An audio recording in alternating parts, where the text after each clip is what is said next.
Hello everyone, welcome to my channel. I am Pratiksha Bhardwaj. तो आज के लेक्चर में हम क्लास 9th की एसएसटी के सिविक्स का chapter number 3 that is electoral politics ये पढ़ेंगे। ये इस चैप्टर का सेकंड वीडियो रहेगा। इससे पहले मैंने इसका फर्स्ट वीडियो जो था वो अपलोड कर दिया था, तो जिन्होंने वो नहीं देखा है पहले वो जाके देख लें, क्योंकि ऐसे आप आधा चैप्टर जब पढ़ेंगे ना तो आपको कन्फ्यूजन क्रिएट होगा। That is why I am suggesting you have to watch the first part of this chapter. Okay, let us start. तो आज का स्टार्ट करने से पहले मैं थोड़ा सा रिकैप आपको दे देती हूँ। हमने कल क्या पढ़ा था। तो कल हमने पढ़ा था कि इलेक्टोरल पॉलिटिक्स क्या होते हैं। हमने थोड़ा सा ओवरव्यू देखा था चैप्टर का। फिर मैंने आपको बताया था कि इलेक्शंस क्यों होते हैं, चुनाव क्यों करवाए जाते हैं, जिसमें मैंने आपको एक स्टोरी सुनाई थी हरियाणा के जो स्टेट असेंबली इलेक्शंस हुए थे उसके बारे में बताया था। देन मैंने बताया था कि इलेक्शन ज़रूरी क्यों होते हैं। फिर उसके बाद बताया था कि कौन सी चीज़ें जो है वो इलेक्शंस को डेमोक्रेटिक बनाती हैं। ठीक है, जिसमें हमने 5 पॉइंट्स पढ़े थे। आई होप आपको वो याद होंगे। वो बहुत एग्जाम पॉइंट ऑफ व्यू से बहुत इंपॉर्टेंट है और वो आपको याद रखने चाहिए। आगे जो है वो ये बोला जा रहा है, is it good to have political competition. क्या ये बहुत ज़रूरी है या क्या ये चीज़ सही है कि पॉलिटिकल कंपटीशन होना चाहिए।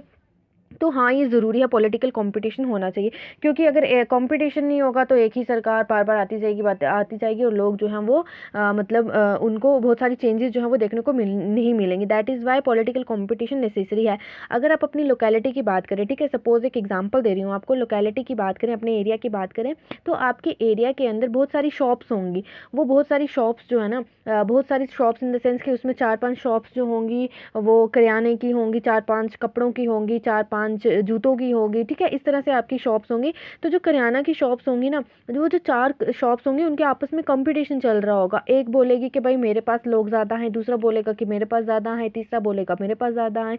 तो ये उनके बीच में कंपटीशन चलता रहता है। इसी तरह से पॉलिटिकल सिस्टम के अंदर भी कंपटीशन जो है वो चलता रहता है। एक सरकार बोलेगी, एक पार्टी बोलेगी मैं जीतूँ, दूसरी बोलेगी मैं जीतूँ, तीसरी बोलेगी मैं जीतूँ। बहुत सारी पॉलिटिकल पार्टीज आपके इंडिया के अंदर है, मैंने बताया था आपको। तो आगे देखिए यहाँ पे क्या बोल रहा है, इलेक्शन जो है वो पॉलिटिकल कंपटीशन के अंदर होना बहुत ज़रूरी है। ठीक है, या ये बोल सकते हैं पॉलिटिकल कंपटीशन जो है वो इलेक्शंस के अंदर बहुत ज़रूरी है। कंपटीशन जो है वो बहुत सारी फॉर्म्स ले सकता है या बहुत सारे तरीक़ों से किया जा सकता है। जो मोस्ट ऑब्वियस फॉर्म है ना कंपटीशन की, वो किसके बीच में की जाती है, पॉलिटिकल पार्टीज़ के बीच में की जाती है।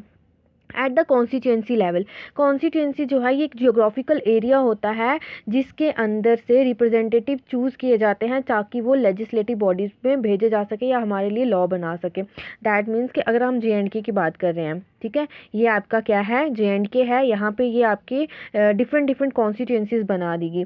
कॉन्स्टिट्यूंसीज जो हैं ये पॉपुलेशन के बेसिस पे बनाई जाती हैं। ठीक है, इक्वली जो है वो पॉपुलेशन को डिस्ट्रीब्यूट कर दिया जाता है और वहाँ पे कॉन्स्टिट्यूंसीज बना दी जाती है, और हर एक कॉन्स्टिट्यूंसी के अंदर से एक एक MLA जो है वो क्या होता है, इलेक्ट किया जाता है। वही सभी MLAs, यानी कि अगर हम बात करें JNK के अंदर 10 कॉन्स्टिट्यूंसी हैं। ठीक है, ये एग्जाम्पल के तौर पर बता रही हूँ। आप लोग मुझे कमेंट सेक्शन में बताइएगा कि JNK के अंदर कितनी कॉन्स्टिट्यूंसी हैं। ठीक है, तो JNK के अंदर अगर 10 कॉन्स्टिट्यूंसी हैं तो उस 10 कॉन्स्टिट्यूंसी में से एक, समझ लीजिए 10 जो हैं वो MLAs खड़े होंगे। ठीक है, MLAs खड़े होंगे, तो अब बताइए हर MLA जो है, MLA जो होगा वो क्या करेगा, जिस भी पार्टी का MLA जो है वो ज़्यादा होंगे। ठीक है, जैसे अब BJP के लगा लीजिए आप, 3 हैं, 2 कांग्रेस के हो जाएंगे। ठीक है, एक जो है वो PDP का हो जाएगा, एक जो है वो किसी और पार्टी का हो जाएगा। तो जिस भी पार्टी के मेंबर्स जो हैं वो ज़्यादा होंगे वो क्या हो जाएंगे, वो हमारे मेजॉरिटी में आ जाएंगे और वो हम उनको MLA की फॉर्म में ले जाएंगे। मतलब वो MLAs बन जाएंगे और वो MLAs जो हैं वो जाके हमारा क्या बनाएंगे, CM बनाएंगे या CM को चूज़ करेंगे। ठीक है, ये चीज़ जो है वो यहाँ पे बताई हुई है। फिर आगे क्या बोला हुआ है, उसी को कॉन्स्टिट्यूंसी बोला है कि कॉन्स्टिट्यूंसी लेवल पे it takes the form of competition among several candidates. ठीक है, अगर हम कॉन्स्टिट्यूंसी लेवल की बात करें तो ये जो कंपटीशन है ये बहुत सारे लोगों के बीच में हो जाता है। If there is no competition elections will be become pointless. और अगर कंपटीशन नहीं होगा तो क्या होगा, अगर कंपटीशन नहीं होगा तो जो इलेक्शंस हैं वो क्या हो जाएंगे, बेसलेस हो जाएंगे। ठीक है, दैट इज़ वाई कंपटीशन जो है वो बहुत ज़्यादा नेसेसरी है इलेक्शंस के अंदर। आगे क्या बोला जा रहा है, but it good to have political competition. क्या ये सही है कि पॉलिटिकल कंपटीशन होना चाहिए, तो इसका एक आंसर आगे दिया हुआ है क्लियरली। इलेक्टोरल कंपटीशन जो है उसके बहुत सारे डीमेरिट्स भी हैं। ठीक है, कोई भी चीज़ होती है अगर उसके अंदर अच्छाई है तो उसके अंदर बुराई भी होती ही होती है। It creates a sense of disunity and factionalism in every locality. ये क्या करेगा, एक डिसयूनिटी और फैक्शनलिज्म की सेंस को क्रिएट करेगा हर एक लोकेलिटी के अंदर। यहाँ पे देखिए, अगर फैक्शनलिज्म और डिसयूनिटी की बात क्यों की, ठीक है, एक क्लास है, क्लास के अंदर जो है वो जो मतलब लगा लीजिए, सपोज कर लीजिए आपके अंदर क्लास के अंदर 50 बच्चे हैं, उस 50 में से 2 बच्चे जो हैं वो क्या है, मॉनिटर की पोस्ट के लिए खड़े हो गए हैं, ठीक है। ये ए भी आपका अच्छा दोस्त है और ये बी भी आपका अच्छा दोस्त है, ठीक है। कुछ जो अच्छे बच्चे होते हैं उनके सभी दोस्त ही होते हैं। तो यहाँ पे क्या बोला हुआ है, दो बच्चे जो हैं वो क्या है, इलेक्शंस के लिए खड़े हो गए हैं। अब क्या है, कुछ जो है वो मतलब वो कंफ्यूज हो जाएंगे बच्चे, जो ए को भी पसंद करते हैं और बी को भी पसंद करते हैं, वो कंफ्यूज हो जाएंगे कि हम दोनों में से वोट किसको दें। लेकिन बीच में कुछ ऐसे बच्चे भी होंगे जो बोलेंगे कि भाई नहीं, मेरा बी फेवरेट है, मैं बी को वोट दूंगा, मेरा ए फेवरेट है, मैं ए को वोट दूंगा, और वो आपस में इन दोनों की क्या करेंगे, बुराइयां करेंगे, ठीक है। उसी तरह से पॉलिटिकल कंपटीशन के अंदर में कुछ लोग जो है वो उस पार्टी को सपोर्ट करेंगे, लेकिन कुछ जो है वो उसको अपोज भी करेंगे, ठीक है। यही चीज़ यहाँ पे बोली हुई है। You would have heard of people complaining of political, आपने सुना भी होगा कि लोग जो है वो पॉलिटिकल पार्टीज के बारे में, आपकी लोकेलिटी के अंदर कुछ लोग जो है जैसे जो है वो बुराई करते हैं, ठीक है। डिफरेंट पॉलिटिकल पार्टीज जो है वो क्या करती हैं, एलिगेशंस लगाती हैं, इल्ज़ाम लगाती हैं दूसरी पॉलिटिकल पार्टीज के लीडर्स के ऊपर। पार्टीज और कैंडिडेट्स जो है वो गंदी गंदी ट्रिक्स, यानी कि गंदे ट्रिक्स जो है वो भी खेलेंगे ताकि वो इलेक्शन जो है वो जीत जाए, मतलब गलत काम भी करेंगे इलेक्शंस को जीतने के लिए, जैसे करप्शन कर दी, उनको पैसा बांट दिया, इस तरह से भी वो क्या करेंगे, ट्रिक्स खेलेंगे, चालाकियां करेंगे ताकि वो इलेक्शन जीत जाए। कुछ जो है वो प्रेशर डालेंगे इलेक्टोरल, मतलब क्या करेंगे, अपनी ये कंपटीशन को जीतने के लिए, अपनी जो है वो इलेक्शंस को जीतने के लिए वो क्या करेंगे, इलेक्टोरल फाइट्स करवाएंगे, जो कि एक अच्छी चीज़ नहीं है। कुछ जो अच्छे लोग होंगे वो क्या करेंगे, वो जो है मतलब वो कंट्री को सर्व करने के लिए तो काम करेंगे, ठीक है, लेकिन वो इस चीज़ में घुसना नहीं चाहते, ठीक है। सभी बोलते हैं ना, political is a dirty game, ऐसा बोला जाता है। तो जो अच्छे लोग हैं वो चाहते तो हैं वो कंट्री को सर्व करें, कंट्री के लिए कुछ करें, लेकिन वो पॉलिटिक्स के अंदर नहीं आना चाहते, बिकॉज उनके लिए पॉलिटिक्स जो है वो एक गंदी गेम होती है।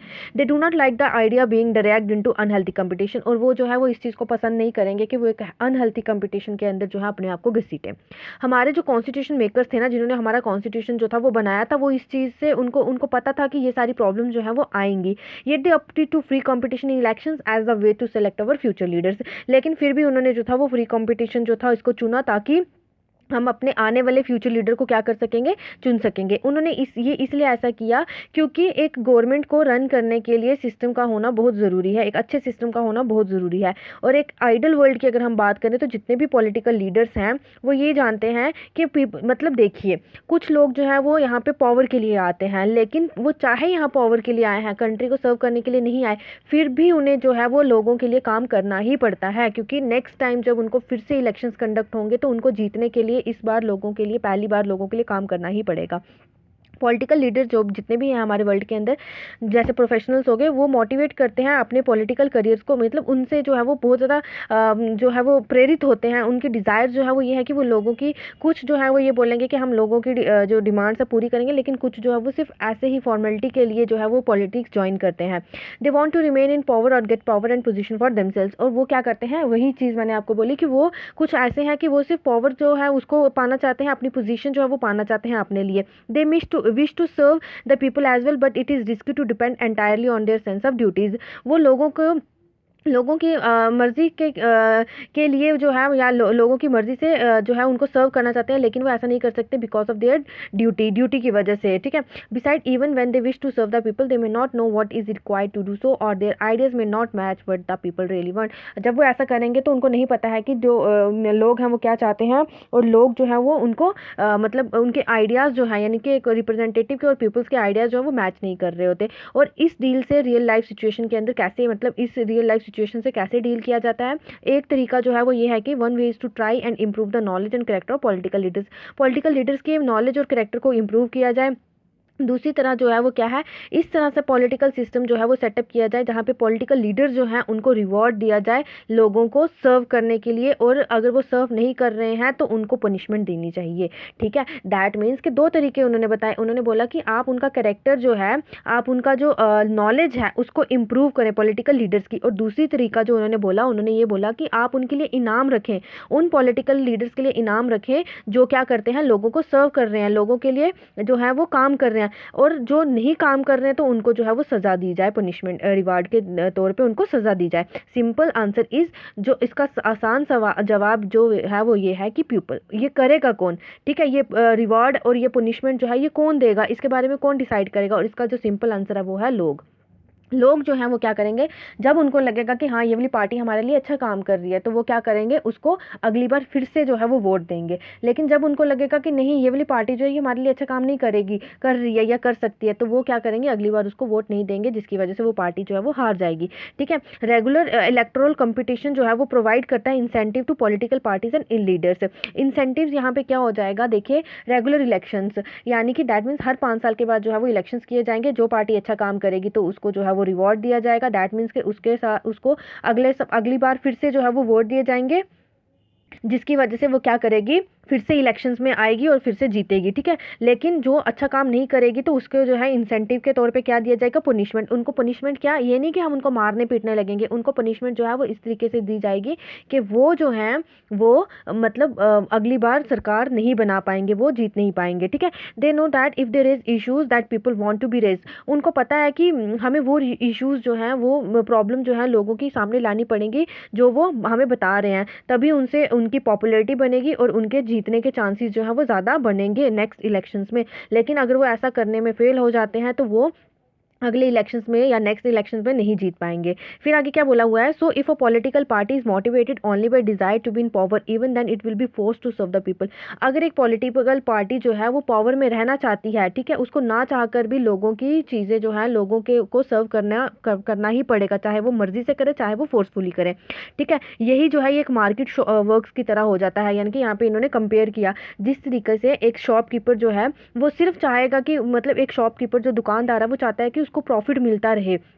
ठीक है, भले ही वो लोगों को गंदा सामान दे रहा है, भले ही लोगों को वो अच्छा सामान दे रहा है, अपने कस्टमर्स को वो अच्छा सामान दे रहा है, वो बोलेगा कि मैं मतलब भाई मेरा काम है पैसा लेना उनसे, चाहे मैं उनको अच्छा सामान दूँ चाहे गंदा सामान लूँ। लेकिन जो कस्टमर होगा उसके पास तो ऑप्शंस रहेंगे, अगर वो दुकानदार उसको अच्छा सामान नहीं दे रहा तो वो दूसरे के पास चला जाएगा। इसीलिए एक शॉपकीपर जो है उसको क्या करना पड़ेगा कि अब अपने कस्टमर को अपने पास बनाए रखने के लिए उसको अच्छा सामान देना ही पड़ेगा। उसी तरह से पॉलिटिकल कंपटीशन के अंदर क्या है, चाहे जो लीडर है उसको पसंद हो या ना पसंद हो लोगों के लिए काम करना, कंट्री के लिए काम करना, फिर भी उसको फोर्सफुली क्या करना पड़ेगा, लोगों को सर्व करना पड़ेगा, अपनी पॉलिटिकल पार्टीज को हेल्प करनी पड़ेगी। ठीक है, यहाँ पे ये बोला हुआ है। सेकंड आपके आ जाता है what is our system of elections. हमारे यहाँ पे सिस्टम, इलेक्शन का सिस्टम कैसा है, यहाँ पे इलेक्शंस कैसे करवाए जाते हैं या फिर होते हैं इंडिया के अंदर। Can we say that Indian elections are democratic. क्या हम ये बोल सकते हैं कि जो इंडियन इलेक्शंस हैं वो डेमोक्रेटिक हैं? डेमोक्रेटिक यानी कि यहाँ पे लोगों की मर्जी से इलेक्शंस करवाए जाते हैं।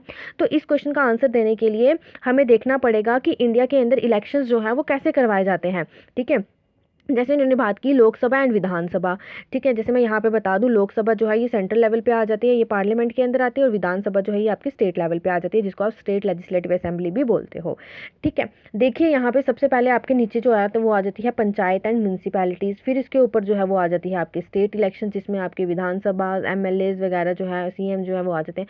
फिर इसके ऊपर जो आती है वो आती है आपकी लोकसभा, राज्यसभा, या फिर आप बोल सकते हो पार्लियामेंट जिसको आप बोलते हो। ठीक है, तो इस तरह से इलेक्शंस होते हैं। तो ये क्या बोल रहे हैं, हमें पहले ये देखना होगा कि इंडिया के अंदर इलेक्शंस जो है वो कैसे हेल्ड किए जाते हैं। लोकसभा और विधानसभा इलेक्शन जो है वो रेगुलरली आफ्टर एवरी 5 ईयर्स, हर 5 साल के बाद इंडिया के अंदर लोकसभा और विधानसभा के अंदर जो है वो इलेक्शंस करवाए जाते हैं। फिर after 5 years the term of all the elected representative comes to an end. हर 5 साल के बाद जितना भी मतलब जो भी इलेक्टेड रिप्रेजेंटेटिव जो भी काम कर रहा होगा उसका काम जो है वो ख़त्म हो जाएगा।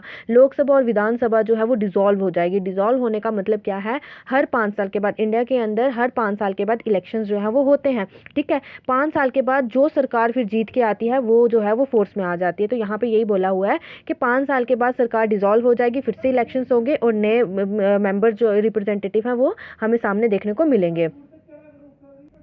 इलेक्शंस जो हैं वो हर कॉन्स्टिट्यूंसी के अंदर सेम टाइम पे ही होते हैं, either on the same day और within the few days. ठीक है, इलेक्शन जो हैं हर एक कॉन्स्टिट्यूंसी के अंदर एक ही दिन होंगे, या अगर एक दिन पे नहीं हो रहे हैं तो कुछ एक दो दिन आगे पीछे हो सकते हैं। ठीक है, this is called a general election, और इनको जनरल इलेक्शंस बोला जाता है। यानी कि जब भी किसी भी कॉन्स्टिट्यूंसी के अंदर इलेक्शन हो रहा है, हर एक कॉन्स्टिट्यूंसी के अंदर जो है वो इलेक्शंस होंगे, चाहे एक दो दिन आगे पीछे हो जाए, और उनको हम जनरल इलेक्शंस बोलेंगे। लेकिन कई बार इलेक्शंस जो हैं वो एक ही कॉन्स्टिट्यूंसी के लिए भी होने करने पड़ते हैं, ताकि उस वैकेंसी को फिल किया जाए। यानी कि देखिए, एक कॉन्स्टिट्यूंसी है, यानी कि मैंने आपको बताया जे.एंड.के के अंदर 10 कॉन्स्टिट्यूंसी हैं। ठीक है, एक एग्जांपल के तौर पे बता रही हूँ। इस 10 कॉन्स्टिट्यूंसी के अंदर जो है वो इलेक्शन जो है वो सेम ही टाइम पे होंगे। लेकिन कई बार ऐसा होता है कि कोई एमएलए जो है वो मर जाता है या फिर वो रिज़ाइन कर देता है, तो वहाँ पे एमएलए की जो है पोस्ट खाली हो जाती है। उस पोस्ट को फिल करने के लिए, उस वैकेंसी को फिल करने के लिए क्या किया जाता है, वहाँ पे फिर से इलेक्शंस करवाए जाते हैं। ठीक है, फिर से इलेक्शंस करवाए जाते हैं, और उसको क्या बोला जाता है, बाई इलेक्शन। एक तो आपका आ गया जनरल इलेक्शन। जनरल इलेक्शन जो है वो हर एक कॉन्स्टिट्यूंसी के अंदर सेम डे या फिर एक दो दिन आगे पीछे हो सकते हैं, उनको हम जनरल इलेक्शंस बोलते हैं। लेकिन जब कोई एमएलए कोई मर जाता है या कोई रिप्रेजेंटेटिव मर जाता है या अपने रिज़ाइन दे देता है, तो उस पोस्ट को फिल करने के लिए हम फिर से इलेक्शंस करवाते हैं, और उन इलेक्शंस को बोलते हैं बाई इलेक्शंस। ठीक है, इस चैप्टर पे in this chapter we will focus on general elections. इस चैप्टर के अंदर हम सिर्फ जो है वो जनरल इलेक्शंस के ऊपर ही फोकस करेंगे। ठीक है, जनरल इलेक्शंस के बारे में ही पढ़ेंगे। अब हमारे पास आता है इलेक्टोरल कॉन्स्टिट्यूंसीज। इलेक्टोरल कॉन्स्टिट्यूंसीज क्या है, तो इनको देखिए। You read about the people of Haryana electing 19 MLA. आपने जो था वो हरियाणा की स्टोरी पढ़ी थी, जो मैंने आपको स्टार्टिंग में पढ़ाई थी। उसमें आपने पढ़ा था कि हरियाणा के अंदर 90 एमएलए जो है वो इलेक्ट किए जाते हैं। You may have wondered how they did that, कि आप जो है इस चीज़ को सोचकर हैरान हो रहे होंगे कि 90 एमएलए जो है वो हरियाणा के अंदर से कैसे चुनेंगे। Did every person in Haryana vote for all the 19 MLA, क्या जो जितने भी हरियाणा के अंदर जितने भी पर्सन रह रहे हैं, क्या उन सब ने 19 एमएलए को वोट किया है? तो नहीं, ऐसा नहीं होता है। ठीक है, जैसे मैंने आपको बताया, हर एक कॉन्स्टिट्यूंसी, हर एक स्टेट के अंदर कॉन्स्टिट्यूंसीज बनाई जाती हैं on the basis of their population. Population के बेसिस पे कॉन्स्टिट्यूंसीज को डिवाइड किया जाता है, और हर एक कॉन्स्टिट्यूंसी के अंदर से एक एक मेंबर जो है वो खड़ा होता है। यानी कि एक तो अपोजिशन में होगा और एक जो है वो गवर्नमेंट बनाएगा। ठीक है, हर एक कॉन्स्टिट्यूंसी के अंदर से एक दो पार्टी के मेंबर्स खड़े होंगे, और उनको उसी कॉन्स्टिट्यूंसी के मेंबर जो है वो उनको वोट करेंगे। यही बोला है इन्होंने कि जो कंट्री है उनको डिफरेंट एरियाज में डिवाइड कर दिया जाएगा इलेक्शंस के पर्पसेस के लिए, और इन एरियाज को इलेक्टोरल कॉन्स्टिट्यूंसीज बोला जाता है। ठीक है, यही चीज़ मैंने आपको अभी बताई। जो वोटर्स हैं, जो भी उस एरिया के अंदर रह रहे होंगे, वो अपना एक रिप्रेजेंटेटिव चुनेंगे। यहाँ तक क्लियर हुआ आपको? आगे देखिए क्या है, फॉर लोकसभा इलेक्शन। जैसे लोकसभा इलेक्शंस की अगर हम बात करें, तो जो कंट्री है उसको डिवाइड किया गया है 543 कॉन्स्टिट्यूंसीज के अंदर। ठीक है, टोटल 545 सीट्स होती हैं, जिसमें से दो जो हैं दो जो सीट्स हैं वो एंग्लो इंडियन कम्युनिटी के लिए छोड़ी गई होती हैं, रिजर्व करके रखी हुई होती हैं। दैट्स वाई यहाँ पे बोला है कि 543 सीट्स जो हैं वो लोकसभा की होती हैं। लोकसभा कॉन्स्टिट्यूंसीज के लिए, लोकसभा के इलेक्शंस के लिए 543 कॉन्स्टिट्यूंसीज जो हैं वो कंट्री को 543 कॉन्स्टिट्यूंसीज में डिवाइड किया हुआ है। रिप्रेजेंटेटिव जो हैं हर एक कॉन्स्टिट्यूंसी के अंदर से हर एक जो कॉन्स्टिट्यूंसी है या हर एक एरिया जो है वहाँ से मेंबर जो है, रिप्रेजेंटेटिव जो है चुना जाता है, जिसको मेंबर ऑफ पार्लियामेंट या फिर एमपी बोला जाता है। ठीक है, या फिर क्या बोला जाता है, मेंबर ऑफ पार्लियामेंट या फिर एमपी बोला जाता है। जो एक इंपॉर्टेंट फीचर है ना इस डेमोक्रेटिक इलेक्शन का, वो ये है कि हर एक पर्सन का वोट जो है वो, मतलब एक पर्सन का वोट जो है वो इक्वल होगा दूसरे पर्सन के वोट से। दैट मीन्स कि जितना वोट, जैसे पीएम का जो वोट की वैल्यू है, वही वोट की वैल्यू जो है वो हम आम आदमी की होगी। ठीक है, यहाँ पे ये नहीं होगा कि वो अमीर है तो उसके वोट की वैल्यू ज़्यादा है, हम गरीब है तो हमारे वोट की वैल्यू कम है। ऐसा नहीं है। जो एक इम्पॉर्टेंट फीचर है ना डेमोक्रेटिक इलेक्शन का, वो ये है कि हर एक वोट जो है वो इक्वल होगा एक वैल्यू का, यानी कि 1 वोट 1 वैल्यू। ठीक है, 1 वोट 1 वैल्यू, एक वोट की एक वैल्यू होगी। तो यही यहाँ पे चीज़ बोली है, ये एक इंपॉर्टेंट पार्ट है। यहाँ पे याद रखिएगा कि जो डेमोक्रेटिक इलेक्शंस का एक इंपॉर्टेंट पार्ट है कि हर एक वोट का एक ही वैल्यू होगी। दैट इज़ वाई इसीलिए ये बोला गया कि कॉन्स्टिट्यूशन जो है वो क्या करेगा, कॉन्स्टिट्यूशन के अंदर ये बोला गया कि कॉन्स्टिट्यूशन शुड हैव अ रफली equal population living with in, यानी कि हर एक कॉन्स्टिट्यूंसी के अंदर पॉपुलेशन, इक्वल पॉपुलेशन जो है वो रहेगी। जैसे मैंने आपको बताया, एक ये पॉपुलेशन है यहाँ पे, जैसे अगर 1-1 लाख में डिवाइड किया है, तो ज़रूरी नहीं है कि हर जगह पे 1 लाख ही होनी चाहिए। 1 लाख से थोड़ा ऊपर भी हो सकती है और 1 लाख से थोड़ा नीचे भी हो सकती है वहाँ की पॉपुलेशन। ठीक है, आगे क्या बोला हुआ है, similarly each state is divided into a specific number of assemblies constituencies. उसी तरह से हर एक स्टेट को जो है वो असेंबली कॉन्स्टिट्यूंसीज में डिवाइड किया गया है। इन दिस केस, इस केस में क्या है, इलेक्टेड रिप्रेजेंटेटिव्स को क्या बोला जाता है, मेंबर ऑफ लेजिस्लेटिव असेंबली या फिर एमएलए। ठीक है, पहले क्या बोला है, जैसे अगर लोकसभा के जो इलेक्शंस हुए उसमें 543 कॉन्स्टिट्यूंसीज बनाई गई, जिसमें हर एक कॉन्स्टिट्यूंसी के अंदर से एक एक मेंबर जो था इलेक्ट किया गया, और उस मेंबर को क्या बोला गया था, एमपी यानी कि मेंबर ऑफ पार्लियामेंट। उसी तरह से स्टेट को भी डिवाइड किया गया असेंबली कॉन्स्टिट्यूंसीज में, जिसमें हर एक रिप्रेजेंटेटिव जो था उसको चुना गया, और उस रिप्रेजेंटेटिव को क्या बोला जाता है, मेंबर ऑफ लेजिस्लेटिव असेंबली और एमएलए। आगे क्या बोला है, each parliamentary constituency has within it several assembly constituencies. हर एक पार्लियामेंट्री कॉन्स्टिट्यूंसी के अंदर एक असेंबली कॉन्स्टिट्यूंसी जो है वो होती है। सेम प्रिंसिपल जो है वो अप्लाई किया जाता है पंचायत और म्यूनसिपल इलेक्शंस के लिए। जैसे ईच विलेज और टाउन जो है, यानी कि हर एक गाँव या टाउन को डिवाइड किया जाता है वार्ड्स में। ठीक है, वार्ड्स लाइक जैसे वार्ड्स में किया गया और उसको कॉन्स्टिट्यूंसी बोला जाता है। हर एक वार्ड जो है वो अपना एक मेंबर जो है वो इलेक्ट करेगा, चाहे वो अर्बन लोकल बॉडी से हो, चाहे वो यानी कि विलेज में पंच होते हैं, और जैसे अगर आपके वार्ड्स बनाई जाती हैं और हर एक वार्ड से एक एक मेंबर जो है वो इलेक्ट किया जाता है, जिसको हम वार्ड मेंबर बोलते हैं या काउंसलर बोलते हैं। ठीक है, कभी कभार ऐसा होता है इन कॉन्स्टिट्यूंसीज की जो सीट्स है वो काउंट की जाती हैं। For each constituency represent 1 seat in the assembly. When we say that Lok Dal won 60 seats in Haryana, it means that candidates of Lok Dal won in 60 assembly constituencies in the state, and thus Lok Dal had 60 MLAs in the state assembly.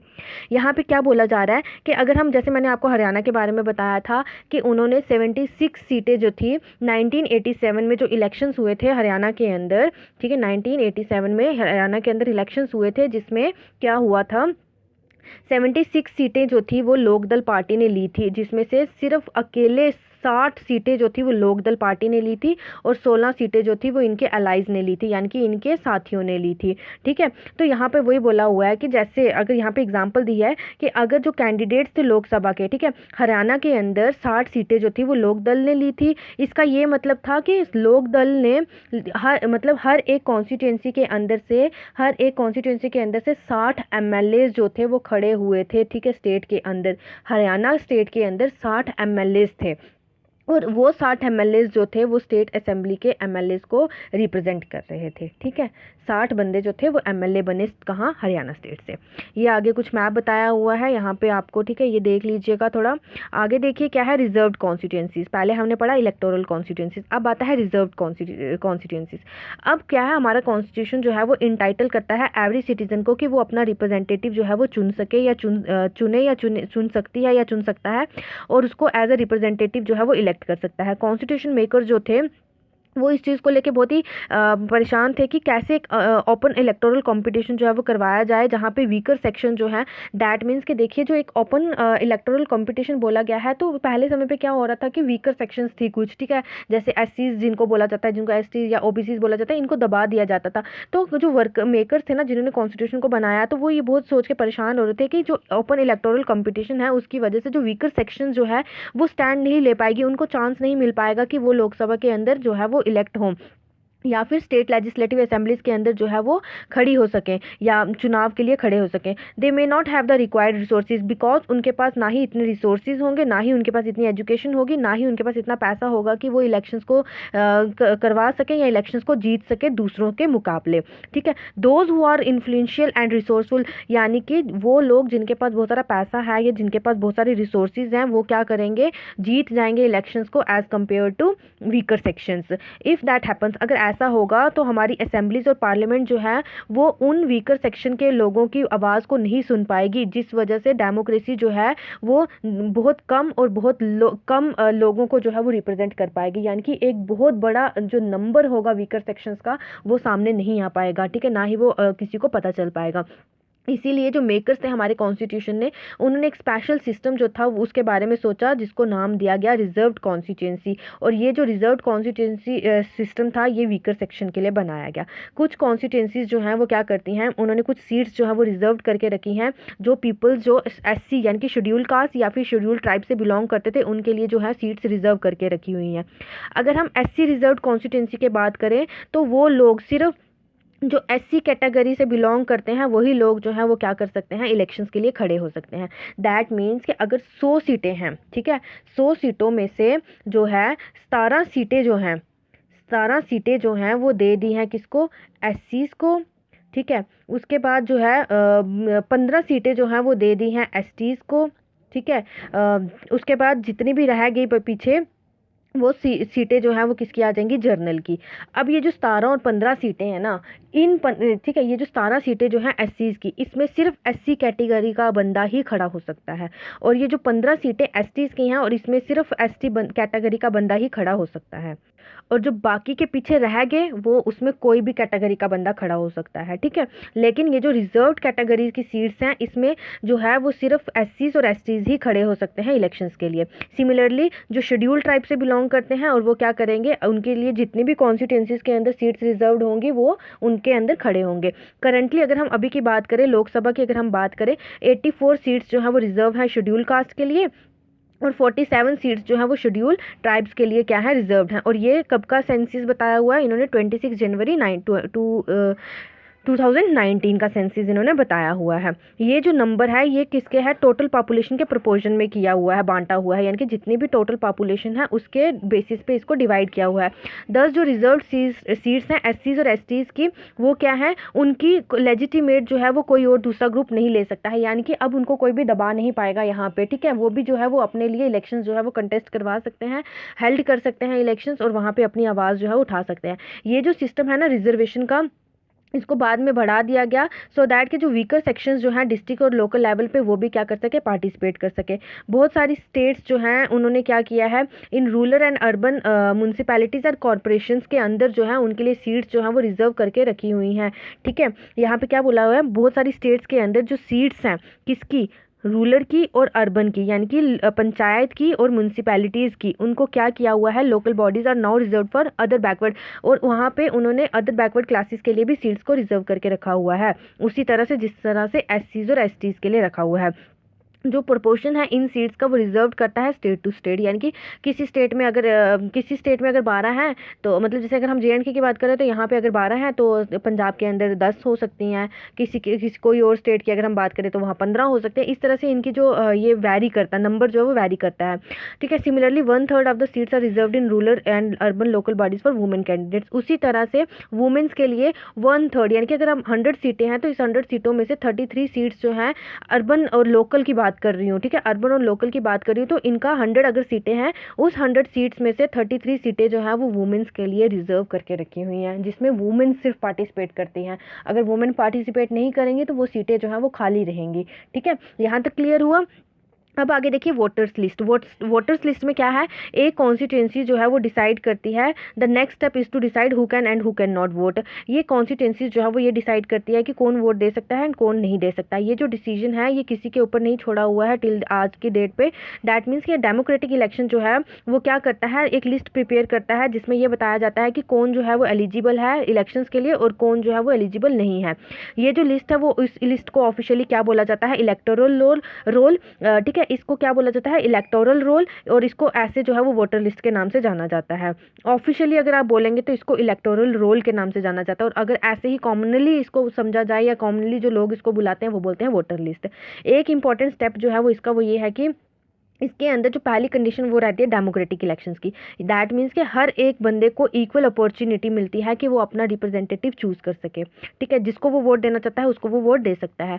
जैसे कि हमने पहले पढ़ा जो principal है universal adult franchise का, इसको मैंने आपको बताया था कि 18 साल से ऊपर जो भी पर्सन होगा, या 18 साल से ऊपर जो भी पर्सन है, 18+ जो भी पर्सन होगा, चाहे वो लड़का है, लड़की है, आदमी है, औरत है, अमीर है, गरीब है, काला है, गोरा है, ठीक है, जो भी है उसको ये अधिकार है कि वो वोट दे, ठीक है। No one should be denied, किसी को भी जो है वो मना नहीं किया जाएगा कि वो वोट नहीं दे सकता, ठीक है, बिना एक गुड रीज़न के। दैट मीन्स के कुछ ऐसे होते हैं क्रिमिनल्स वगैरह, उनको शायद अलो नहीं होता है, कुछ कंडीशंस होती हैं जहाँ पे अलो नहीं किया जाता है। तभी यहाँ पे बोला कि कोई एक अच्छे रीज़न के कारण आप जो है किसी को मना नहीं कर सकते कि वोट नहीं दे सकता। डिफरेंट सिटीजन जो है वो डिफर करते हैं एक दूसरे से, चाहे वो कुछ अमीर होते हैं, कुछ गरीब होते हैं, कुछ ज़्यादा पढ़े लिखे होते हैं, कुछ कम पढ़े लिखे होते हैं, ठीक है, कुछ पढ़े ही लिखे नहीं होते। बहुत सारी किस्में हो सकती हैं, कोई बहुत अच्छा है, कोई बहुत बुरा है, तो आप ऐसे किसी को मना नहीं कर सकते कि आप वोट नहीं दे सकते इन बेसिस के ऊपर। लेकिन सभी जो है वो ह्यूमन बींग्स है और सभी की अपनी अपनी नीड्स है, अपनी अपनी व्यूज़ हैं, इसलिए सबको जो है वो अलो है कि वो वोट दे सकता है। दैट इज़ वाई, इसलिए ये जो है वो दिया गया कि हर एक जो है उनको इक्वल जो है वो राइट दिया गया है डिसीजंस लेने में। अगर हम अपनी कंट्री की बात करें, जितने भी सिटीजन्स हैं 18 साल से ऊपर के, ये ठीक है 18 साल के या 18 साल से ऊपर के, वो क्या कर सकते हैं, इलेक्शंस के अंदर अपना वोट दे सकते हैं। हर एक सिटीजन जो है उसके पास ये राइट है वोट देने का, चाहे वो कोई भी कास्ट से बिलोंग करता हो, चाहे वो कोई भी धर्म से बिलोंग करता हो, चाहे वो कोई भी जेंडर से बिलोंग करता हो। कुछ क्रिमिनल्स और कुछ पर्सन जो हैं, ठीक है, या अनसाउंड माइंड जो है, वो क्या करते हैं, देखिए, वो जो है उनको मना किया जाता है वोट देने से। ठीक है, यहाँ पे थोड़ा सा मिसप्रिंट है, सबके पास बुक होगी कोई बात नहीं, वरना मैं इनको लाइंस को, अगर जिनके पास बुक्स नहीं है, मैं इन लाइंस को जो है वो रीड कर देती हूँ। तो क्या बोल रहे हैं, कुछ पर्सनस हैं या कुछ क्रिमिनल्स हैं जो जिनको मना किया जाता है, जिनके पास ये अधिकार नहीं होता कि वो वोट दे सके, बट ये बहुत रेयर सिचुएशंस में होता है, but only in rare situations. It is the responsibility of the government to get the names of all the eligible voters put on the voters list. ये जो है ये रिस्पॉन्सिबिलिटी बनती है किसकी, गवर्नमेंट की ये रिस्पॉन्सिबिलिटी बनती है कि वो क्या करें, सभी सिटीजन्स के, सभी नागरिकों के वोटर लिस्ट के ऊपर उनके नाम जो है वो मेंशंस करें। As new persons attain voting age, जैसे कि अभी जो बच्चा 18 साल का हुआ होगा या 18 साल से ऊपर का हुआ होगा, उसका नाम जो है वो वोटिंग लिस्ट में ऐड करें, और जो कोई मर गया है तो उसका वोटिंग लिस्ट से नाम क्या करे, रिमूव कर दे। यही चीज़ यहाँ पे लिखी हुई है। A complete revision of the list, यही जो रिविजन है कंप्लीट लिस्ट की, जिसमें जो है ये हर 5 साल के बाद चेंज होती रहती है, क्योंकि कुछ जो है वो 18 साल के हो जाते हैं और कुछ जो है यानी कि बीच में कुछ लोग मर भी जाते हैं। तो यही चीज़ जो है ये क्या करनी चाहिए, इसकी लिस्ट जो है वो टाइम टू टाइम अपडेट होनी चाहिए, टू इंश्योर। ठीक है, यही चीज़ लिखी हुई है कि अप टू डेट होनी चाहिए। In the last few years, एक मतलब पिछले कुछ सालों में एक नया सिस्टम जो था इलेक्शन का, वो इंट्रोड्यूस किया गया है, जिसको बोला गया है इलेक्शन फ़ोटो आइडेंटिटी कार्ड। आजकल जो आपके आइडेंटिटी कार्ड आते हैं ना, उनके ऊपर आपकी फ़ोटोज़ जो है वो भी बनी होती है, जिनको EPIC बोला जाता है, यानी कि इलेक्शन फ़ोटो आइडेंटिटी कार्ड। इसको इंट्रोड्यूस किया गया है। इसका क्या है, जो गवर्नमेंट है वो ये ट्राई करिए, वो ये कोशिश करिए कि हर एक पर्सन के पास ये जो कार्ड हो वो अवेलेबल हो, ताकि और मतलब जिसका भी नाम वोटर लिस्ट के ऊपर है उसको ये कार्ड जो है वो अवेलेबल होना चाहिए। The voters are required to carry this card, जो वोटर्स हैं वो क्या करेंगे, इस कार्ड को अपने साथ लेके आएंगे जब वो वोट देने जाएंगे, सो दैट किसी को भी जो है no one can vote for someone else, so that कि कोई भी जो है वो दूसरे की जगह पे जो है वो आके वोट ना दे सके। पहले ऐसा होता था कि समझ लीजिए, अगर मतलब मैं एग्जांपल लेती हूँ, 2 बंदे हैं, ठीक है, यानी कि एक फैमिली के अंदर 5 बंदे हैं, तो उनमें से उन 5 में से एक की शादी होगी, यानी कि एक लड़की थी, उसकी शादी होगी और वो चलेगी, उस लड़की का वोट भी कोई दूसरा बंदा जो था वो दे देता था। दैट इज़ वाई गवर्नमेंट ने क्या किया, इलेक्शन फ़ोटो आइडेंटिटी कार्ड जो है इसको इंट्रोड्यूस किया, जिसकी वजह से क्या होने लगा कि ये पता चलने लगा कि भाई वो बंदा है या नहीं, वो जो वोट देने आया है ये उसी का वोट है या किसी और का है। ठीक है, यही चीज़ जो है, इस चीज़ को क्लियर करने के लिए गवर्नमेंट ने ये रूल जो था ये इंट्रोड्यूस किया। For voting the voters can show many other proofs, और वोटिंग के लिए वोटर्स जो है वो बहुत सारे प्रूफ्स जो है, दूसरे प्रूफ्स जो है वो भी दिखा सकते हैं, जैसे कि आपका राशन कार्ड हो गया, ड्राइविंग लाइसेंस हो गया, पैन कार्ड्स हो गया, आइडेंटिटी कार्ड्स हो गया, ठीक है, दिखा सकता है। सो स्टूडेंट्स, आज का वीडियो काफ़ी लंबा हो चुका है, तो मैं यहीं तक रखती हूँ। जो रह गया है वो हम नेक्स्ट वीडियो में करेंगे या नेक्स्ट क्लास में करेंगे, ठीक है, नेक्स्ट लेक्चर में करेंगे।